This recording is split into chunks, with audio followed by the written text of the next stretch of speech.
love you. We love Texas. I love you. I love you, Texas.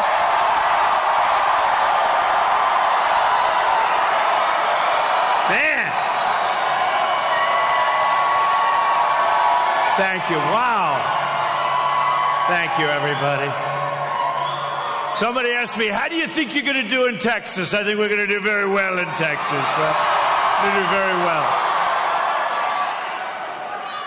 So I have to say this. You have to see what's going on outside. There are lines that are two miles long.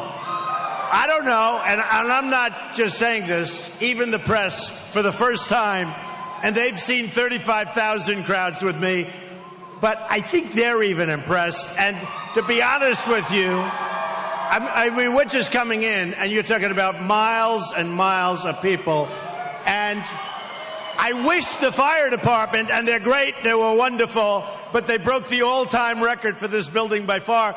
And I see like you could squeeze a couple of people from outside, but I guess, that's the fire marshals. We have to go by our fire marshals. Would anybody like to leave so that some more people could come in? I don't think so. Well, I want to thank you. This is a great honor. You think this is easy, right? You think so. I get up this morning. I'm like one of the early birds, like a lot of you people. Everybody's an early bird in this group, I think. But I got up, and I was in Dallas, and last night we made a speech in Dallas, and we had an amazing crowd there, too. Gillies, we had a packed house, and we had thousands of people outside that they actually thought were protesters. They weren't. They were people that couldn't get into the venue, thousands. And then we went to San Antonio, and we raised, we have some San Antonio. And we raised a lot of money over the last 2 days for the party. The party is doing very well. The party is actually liking me. I'm an outsider. And historically, they don't love the outsiders. But I think they're starting to like me. And maybe there'll be a few. You don't hear about the tremendous numbers of people. And I'm even talking about the politicians that are totally supportive.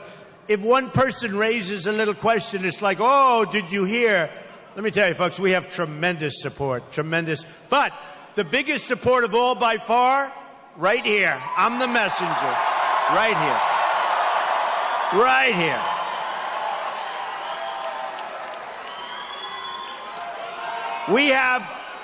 We have support like perhaps nobody's ever had when they've run for office, certainly at this stage.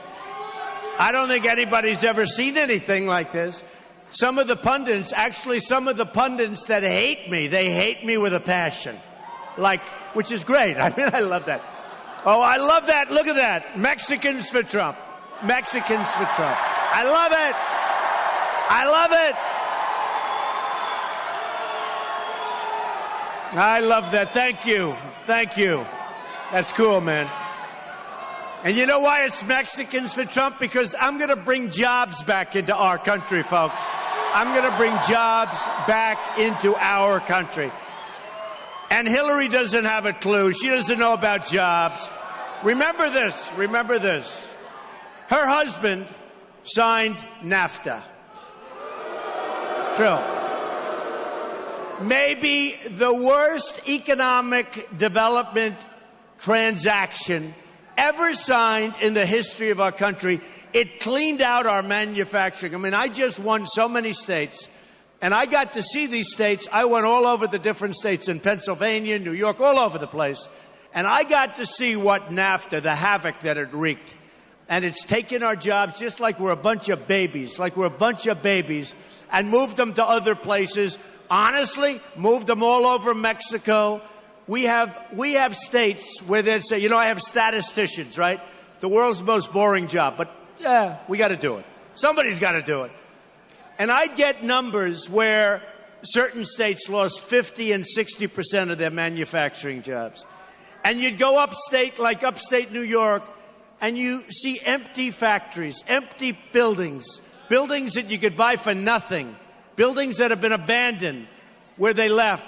Because Bill Clinton signed NAFTA, and it didn't affect him so much because he was gone, but boy, did it affect the rest of these presidents. Let me tell you, and we're going to bring our jobs back. We're not going to be the stupid people anymore, folks. We're not going to be the stupid people.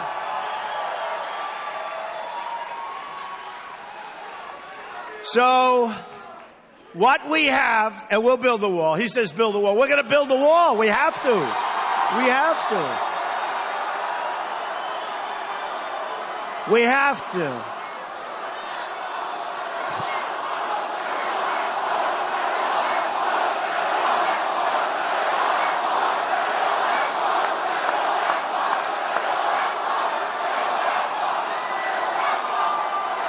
Look, we have no choice. We have no choice.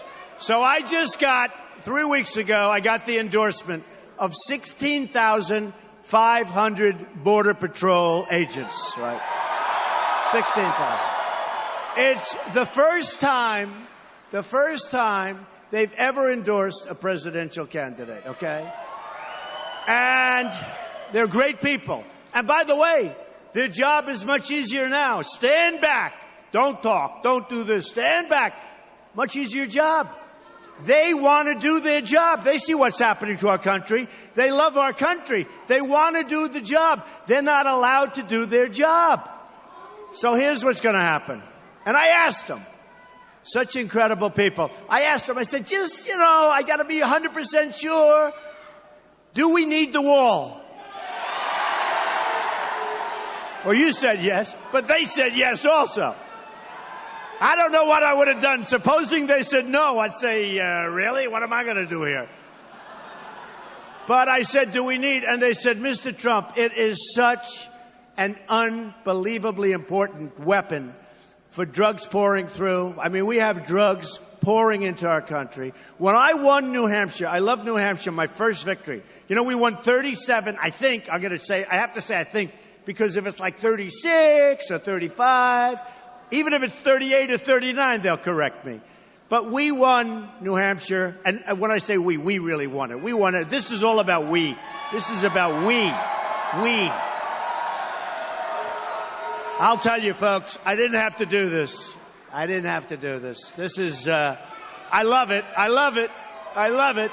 But I didn't have to do it. This is like work, folks. This is like, hey, you know what? Yesterday was the 1-year anniversary when I announced we're going to run. Yesterday. That's right. The 1 year, that was the 1 year from yesterday. Somebody said, it's June 16th. I said, June 16th, that's when I decided to do this. And it's been a great experience. Thank you, darling. Thank you. I love you. I love you. I love everybody in this room. I love everyone in this room. And the amazing thing, and we all love each other. I'll tell you what, you see, oh, wow, somebody was protesting. The safest place to be anywhere is at a Trump rally, believe me. The safest place. It's the safest place. And no matter what you say, you just take a look. Now, if there's one protester that raises the hand, although I love it, the only way I get the show, because nobody has crowds like we have. And they'll admit that. Not Bernie, and Bernie did pretty well with the crowds. He was second. By the way, a deep, deep second. He was way back. Now, don't forget, we agree with Bernie on one thing, trade. He knows how bad our trade deals are. He gets it. He gets it, and that's good. Now, we're trying to get Bernie's people, because a lot of those Bernie people hate Hillary Clinton, crooked Hillary as we call her.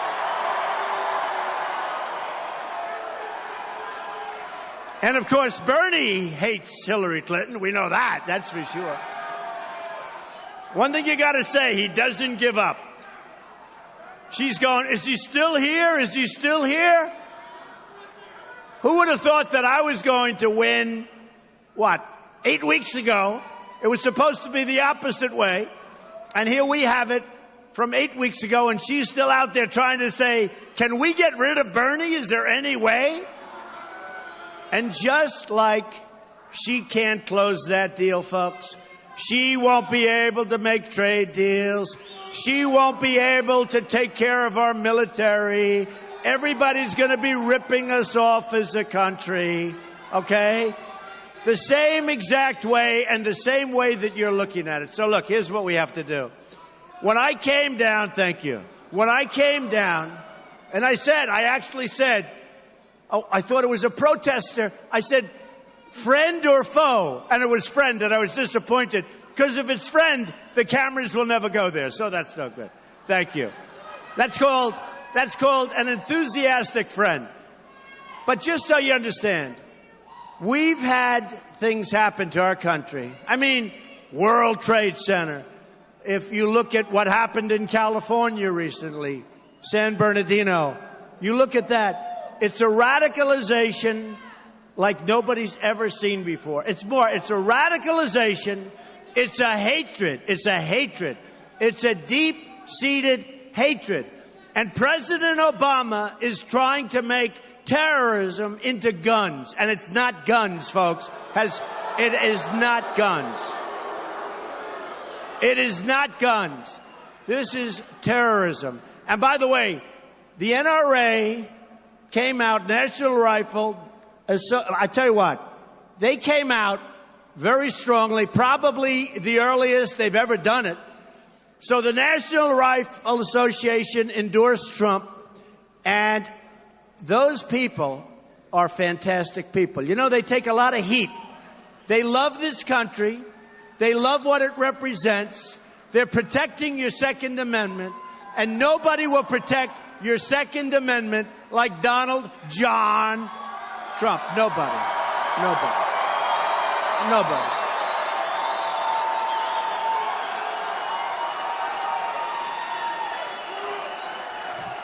And remember this, Hillary Clinton wants to abolish the Second Amendment. Essentially, she wants to abolish the Second Amendment.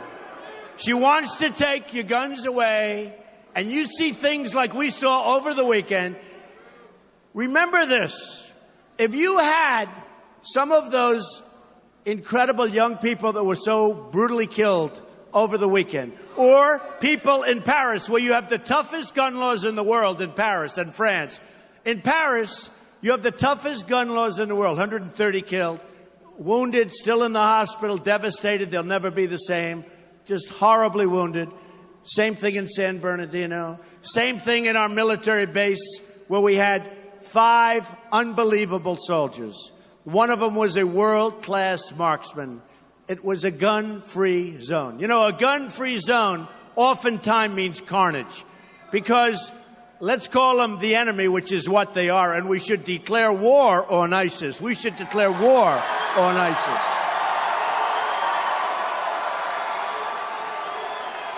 War. It's war. It's war. And they're poisoning our youth through the internet. They're getting people to go over there. The press calls these people masterminds at the top level. They're not masterminds, folks. They're thugs. They're sick people. And we've got to put an end to it. And if we don't, we're not going to have a country left anymore. We're not going to have a country.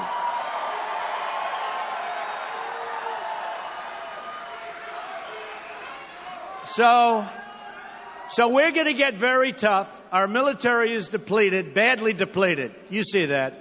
Nobody better than our military people. Nobody better than our vets. Look at the way our vets are being taken care of. We're going to take care of our vets, folks. Who's a vet? We're going to take care of our vets. They wait online. These are great people, our greatest people. They wait online for 5, 6, and 7 days, and they die. They die waiting to see a doctor for a routine ailment. A routine ailment, and they're waiting 5, 6, 7 days. And you see what's happening. You see what's happening. It's like Hillary. It's a corrupt enterprise, okay? It's a corrupt enterprise. And we're going to straighten that out. We're going to make sure they get very quick and very good care. And if they can't see a doctor, we're going to have them go across the street to a hospital, to a private doctor, to a public hospital, who cares? And we're going to pay the bill. We're going to pay that bill. And you know what? That's less expensive, by the way. That's less expensive than what we're doing right now. And you look at the number of deaths. So we're going to take care, very much so. We're going to take care of our veterans. And I'm the one, for the first time in decades, our veterans are going to be treated like they should be treated. They're going to be treated great.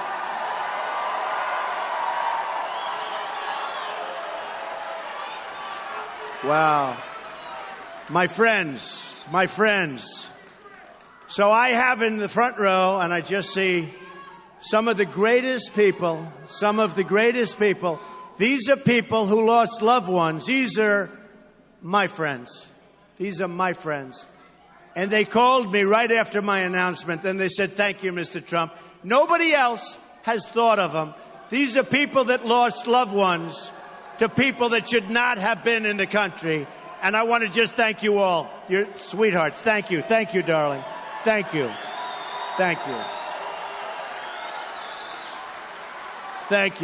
Look at the sign. Hold that up. Look at that sign. Wow. Whoa. Gays for Trump. Well, look. Hillary Clinton, crooked Hillary, takes tens of millions of dollars into her foundation, takes tens of millions of dollars from countries that kill gays and that enslave women. And I will tell you, I am far better for women. I am far better for gays.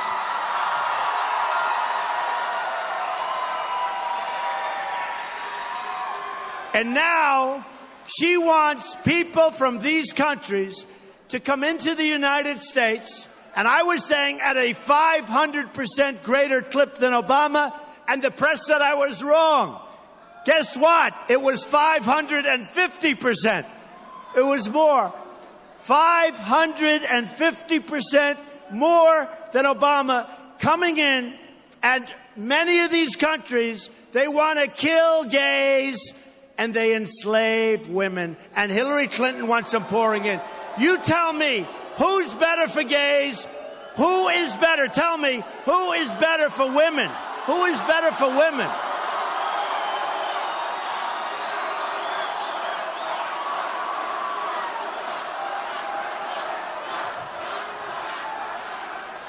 And what happened to the LGBT community over the weekend, to what happened there, and remember this, before we get off to the next subject, which is going to be a very interesting subject for you folks, but don't we feel bad for the 10, 15, 20, how many people are outside, press? How many?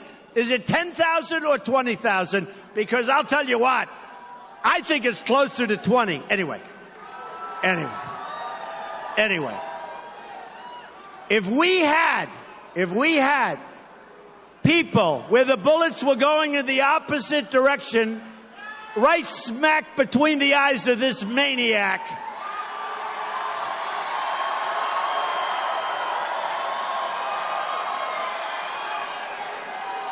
if some of those wonderful people had guns strapped right here, right to their waist or right to their ankle,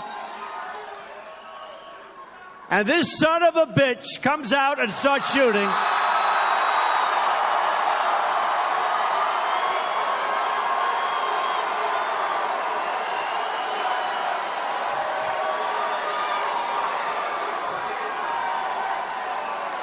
and one of the people in that room happened to have it and goes boom, boom.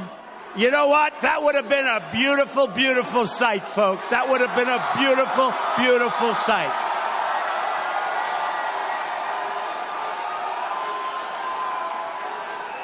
So don't let them take your guns away. And believe me, you put me in there, we're going to save that Second Amendment. We're going to save your guns. They're not going to take away your bullets. They're not going to shorten up your magazines.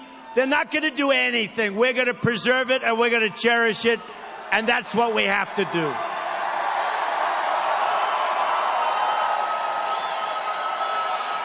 Now, remember this. So we have I love you. Look at this guy. He keeps shouting. He loves. You love me, right? Okay. Hey, you know what? He's a guy, but I love him, okay? He's a guy, but I love him. That's cool, man. All right, so look, we have a lot of things happening. One of the things is by circumstance, we lost a great Justice, Scalia. And on the Supreme Court, we're going to have probably 3 picks, but it could be 4, it could even be 5. It could be a record in the history of the Supreme Court for a 4-year term. And if Hillary gets in there and puts these horrendous picks in the Supreme Court, folks, we are like Venezuela. You see what's happening to Venezuela, right? You see what's happening. We will be a large-scale version of Venezuela, and it's not going to be pretty. One of the reasons I hope you're with me, and I know is there anybody in this room that's not going to vote for Trump? Just out of curiosity. Nobody. Wow. USA, USA.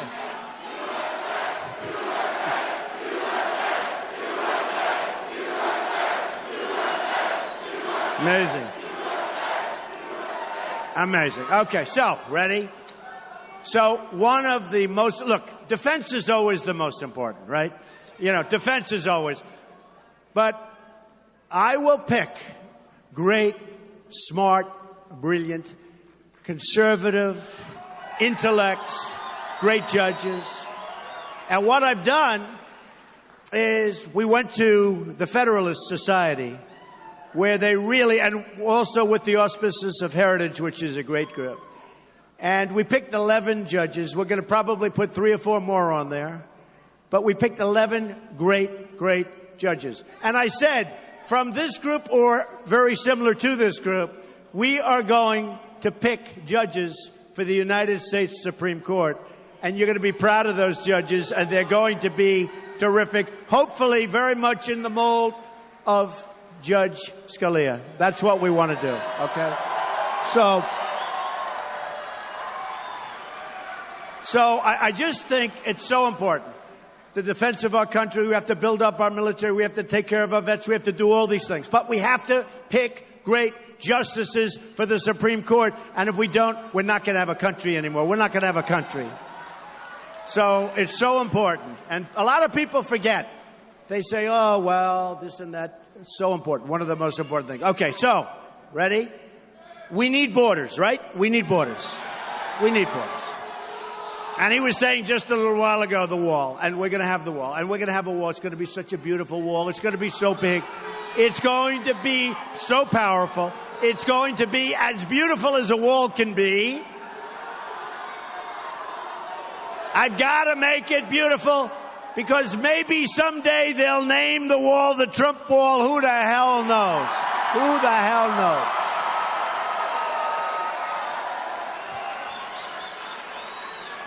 But, folks, we have to have it.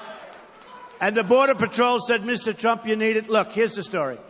We need borders. We don't have borders right now. We need borders. We either have a country or we don't. We don't have borders. We don't have a country. All right? And people are pouring in, and we need this, but we also need it for drugs. When I was up in New Hampshire, I was going to say, I spent a great deal of time there, and I got to know the people.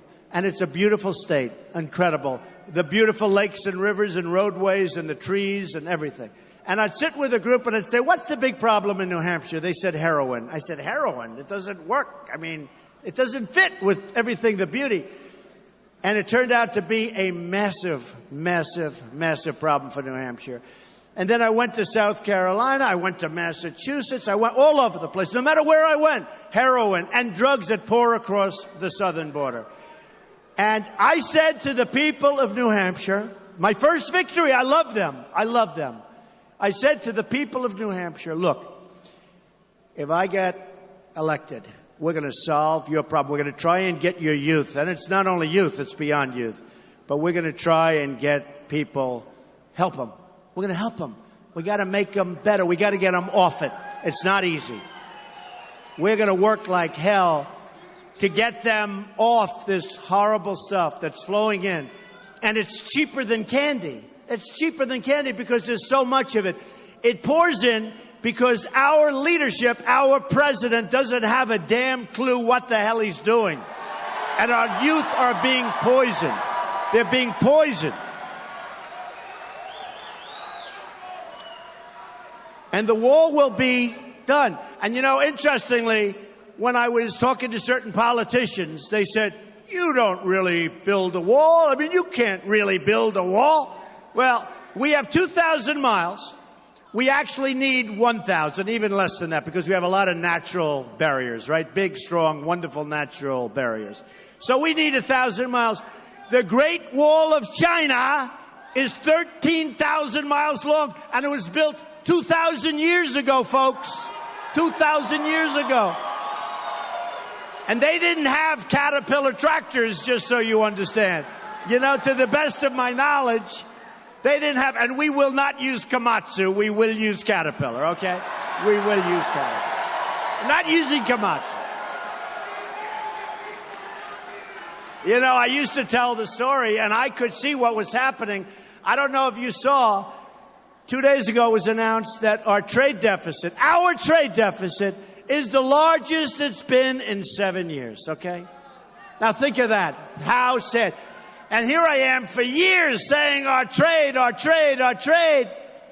And the arrogance, they don't listen. They don't listen to me. They have to listen to me, right? Because I'm representing a lot of people, folks. So we have the largest trade deficit we've had in many, many years. And that's why I mentioned the name Komatsu, right? And a friend of mine, this is 2 years ago now, I used to tell this story, I haven't told it. But he's an excavator, a great excavator, big. And I see him and he's very sad. And I say, why are you sad? He's a rough guy, he doesn't get too sad, but he gets sad. He's rough. Most excavators are pretty rough, right? You know, these are not babies. But let's say this, he's as sad as an excavator can be, right? But he said to me, Donald, I just ordered Komatsus. I said, really? Why? He said, because Japan has devalued their currency to such an extent, and he always bought Caterpillar tractors. His whole life he bought Caterpillar. And they couldn't compete, only for one reason. Because Japan has brilliantly devalued, and he went on and made a very, very large order of Komatsu. I say, are they as good? He said, no, but they're very good. They're very good, high quality equipment, not as good, but good enough and quite good. And I said, so what do you think? He said, our country's in trouble. And I started telling this story 2 years ago, and if you think about it, I really predicted exactly what was going to happen, because look at what's going on. We're losing our jobs like crazy. The reason I won Indiana was largely, well, was because of Bobby Knight. I mean, Bobby Knight, you know, Bobby Knight. And some other great folks, I want to tell you. And I think we would have won very big anyway, but boy, did we win in a big landslide. But you know what? That was right in the time when everybody was talking about Carrier air conditioner moving to Mexico, firing 1,400 people. And those people were following me around that week in Indiana. They came from Indianapolis, and Carrier had a big plant, and they said, we're closing it, folks. So remember, it was on all over television. We're closing it. We're moving to Mexico. Now, I don't blame Mexico. I don't blame Mexico. And I don't blame China for ripping us off, and they are ripping us big league, right? Biggest trade deficits in the history of the world with China. We have rebuilt China. I don't hold it against them at all. Not all. I don't hold it against China. I don't hold it against Japan. I don't hold it against Mexico or Vietnam or India or any other country that's killing us on trade, that's taking our jobs. I don't hold it against them. I hold it against our leaders for being grossly incompetent. They're incompetent.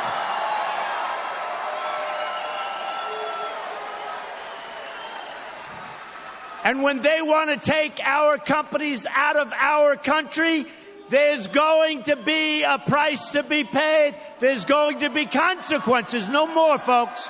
No more.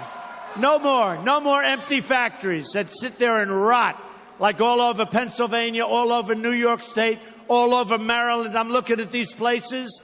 You wouldn't believe what you're seeing. And you could see 20, 25 years ago, thriving enterprises, and now they're rotted from the water and from the wind.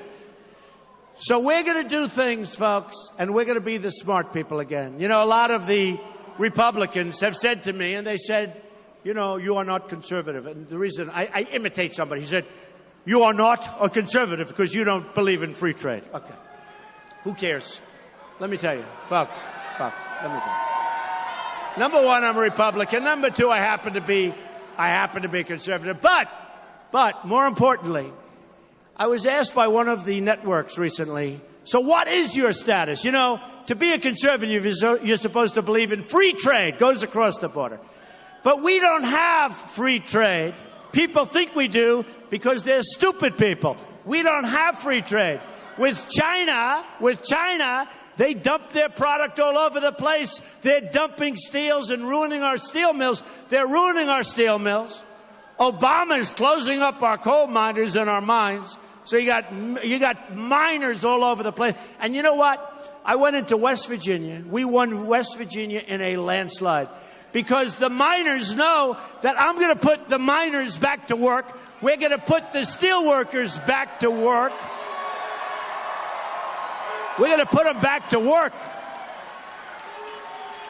And we're going to put them back fast. But I don't blame these countries. What I do is I blame our inadequate leadership. And it's almost hard to believe that this could be happening when you look at what's going on with our country. Now, here's what we're going to do. Let's take and I could talk about Ford. I can talk about Carrier. I can talk about hundreds of different companies that are no longer here. They're no longer here. And here's the story, folks. I believe in free trade. Okay, that's official. But here's the problem with free trade. We need smart leaders to make free trade work. And we have leaders that are not smart. In fact, they're rather stupid, I must say. They're rather stupid.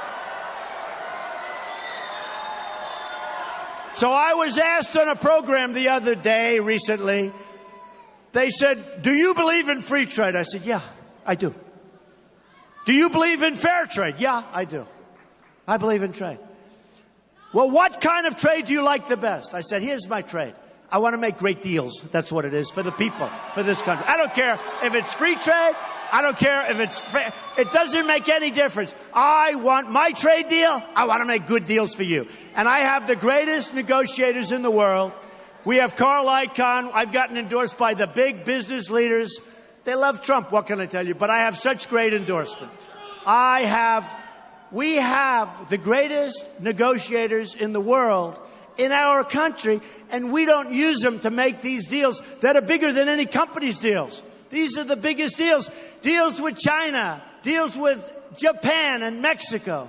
These are the biggest deals in the world, folks. And we use political lightweights, political hacks that don't know what they're doing.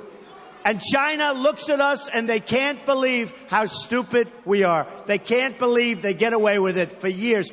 It's amazing that the country, not so well, but that the country functions. It's amazing. So we're going to change all of that. And when we came down, remember, when I started this journey, it was about illegal immigration. And these are my friends right here. And they've lost big league, the biggest. They've lost the biggest. All of my friends, unbelievable people. They've lost the biggest. But when I came down, it was about illegal immigration. And it was about trade. And it was about a strong military. But basically, it was about illegal immigration and trade and bringing our jobs back. Then we had Paris happen. And we had other things happen, whether it's San Bernardino or so many others. And I started saying, wow, we got to toughen up this country. We have to be very, very smart and very strong and very vigilant. And we have to get people, when they see there are bombs all over the floor of an apartment, they have to report these people to the authorities, and they have to report them fast. They have to report them fast. No more games. You know, the leader of the Paris attack, they couldn't find him. Do you remember? And it was almost a year. You know where he lived? Right next to where he was living for years. Everybody knew he was there. Nobody reported him. They found him through luck. Nobody reported him. San Bernardino, they see all these bombs all over the floor. They say, well, you know, not too normal to have bombs all over your apartment floor, right? People saw it. This maniac over the weekend, look at his record. People saw what he was doing. First of all, his wife knew. I think his father knew. I think a lot of people knew. And they didn't report him. And we have now 50 young people. We have 50 people dead. We have a tremendous number of people badly, horribly, gravely injured. They didn't report him. They knew he was going to go. They knew he was going to explode. Nobody reported him. Nobody. They have to report. And I've been saying it for 2 weeks, big league. And now all of a sudden people are saying report. They're saying report. Okay. So here's one other thing, folks. We have a country that's bust, right? We have a country that's bust. We protect Japan. We protect Germany. We protect Saudi Arabia. We protect South Korea. We protect all these countries, and they don't pay us what it costs. They don't pay us. We're losing a fortune. We have to go to those countries, which are wonderful countries. We have to say we need help. Now, Hillary said, how dare Donald Trump say that? He wants to abandon Japan. I don't want to abandon Japan. Now, here's the problem with what she said. By her saying that, you can never make a good deal. Because she's saying under no circumstances, folks, we have to be prepared to walk. I don't want to walk. Hopefully we're not going to walk. But if you don't say you're going to walk, or if you're not prepared to walk, you're never going to get them to pay. We are losing billions and billions and billions of dollars protecting very strong financial behemoths. South Korea. How about Saudi Arabia? Saudi Arabia was making $1 billion a day when the oil was high. Now they're still making a fortune. If we weren't there, Saudi Arabia wouldn't be there for 2 weeks, okay? We protect Saudi Arabia. We pay rent. We pay rent on facilities that we have. We pay rent, and we're protecting. With Japan, with our Japan treaty, if the United States gets attacked, they can watch the attack on Sony television and never do a thing. If they get attacked, we have to use the full force of our armed forces to protect them, okay? Who makes these deals? Who makes these deals? Who makes these deals? So what I'm saying is this. I have to go, my favorite. So I get asked by a very good commentator, what do you think of NATO? Now, in all fairness, I've been doing deals all my life. I built this great company and all that stuff. And I do deals. Nobody talked about NATO. I mean, in all fairness, I'd like to say I have great experience with NATO, but I do have a lot of common sense, and I do have a lot of business instinct, like some of my friends that are here. So the question is, what do you think of NATO? I'm saying to myself, first thing is, nobody's ever asked me this before. Second thing is, well, I said this. I said, number one, I believe it's obsolete. Set up many, many years ago about the Soviet Union. Soviet Union doesn't exist. Now it's Russia, but Russia's still a big threat. It's okay for Russia. The problem is that our new threat is terrorism. And NATO wasn't really set up for terrorism. They don't even have the right countries, all right? So I said, it's obsolete because it doesn't take care and take into account terrorism. Number two, all of these countries, well, a lot of them don't pay. In the real estate business, I have some friends that are in real estate here. They call it, they're delinquent, right? They're delinquent. They didn't pay their rent. These people didn't pay. Now, we're protecting them, probably end up in third world war by protecting these countries. They don't even pay, or they pay us a fraction, or they pay us much less than they've agreed to pay us. Because nobody asks them for money. In the meantime, we have the highest taxes in the world. We have budget deficits that are through the roof. And by the way, speaking of that, I'm lowering your taxes lower than any other candidate by far. By far.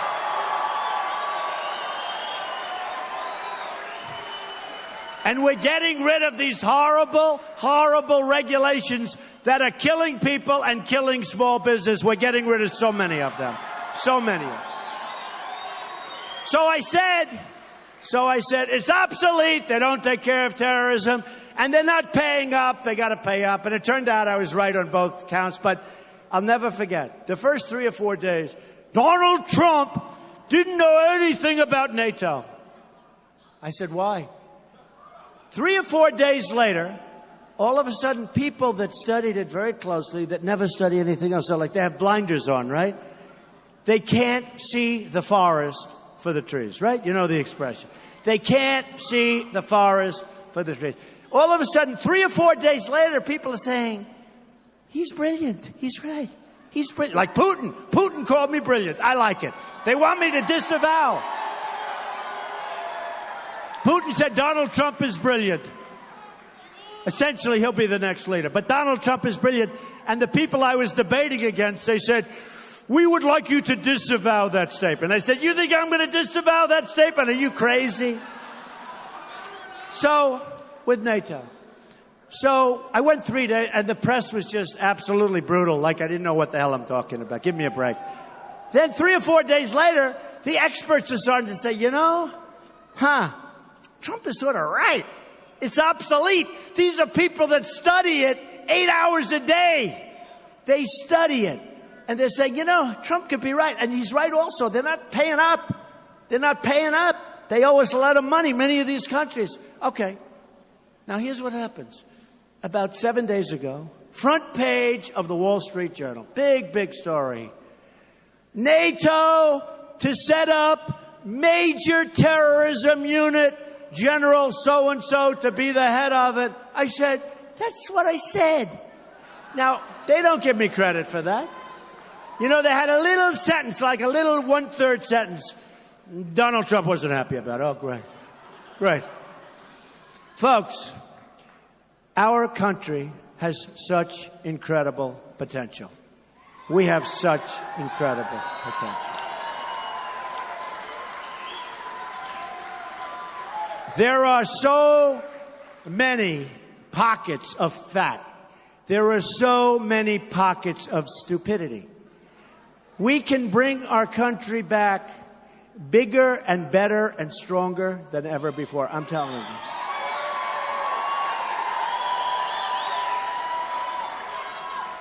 Just on the military. And I said this. I said, again, you have to always be prepared to walk. But just on the military, I said, look, we want to help Japan. We want to be a great ally to Japan. We'll always be friends with Japan. But, you know, they got to help us. Obama sent a general out, and he said, doesn't Donald Trump know, this is true, I promise. Doesn't Donald Trump know that Japan covers 50% of the cost of the military?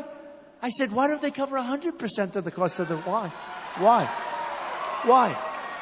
Now, you know, if he said 50%, the number is probably 25 or 20%, okay?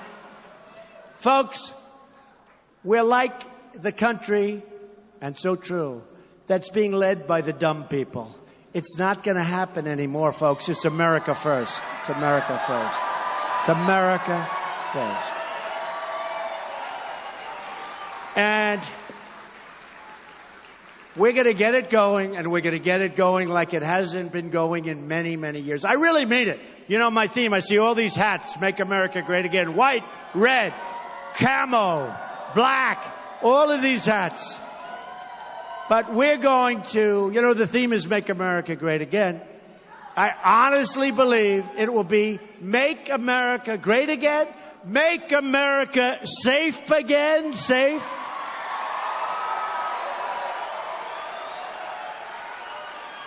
And I really believe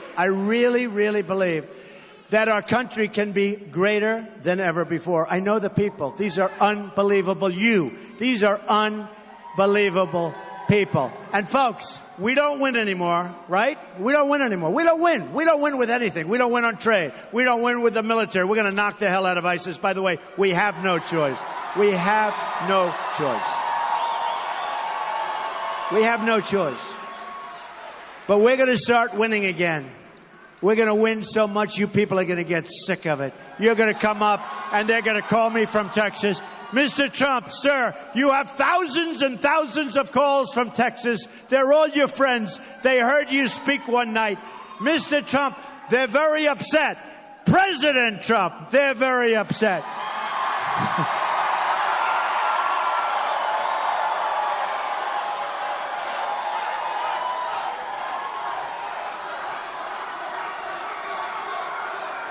They're going to walk in, and they're going to say, go ahead, what the hell difference?